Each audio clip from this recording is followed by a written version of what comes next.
Strike! Strike kawan.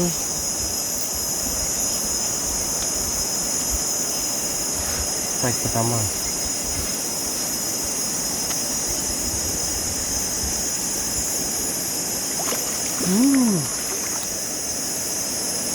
Besar ni.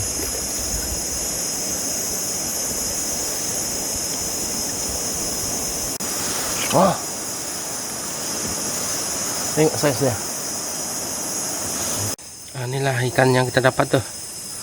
Besar betul saiz dia ni. Saya rasa mungkin dalam sekilo ni. Nanti saya timbang sekejap.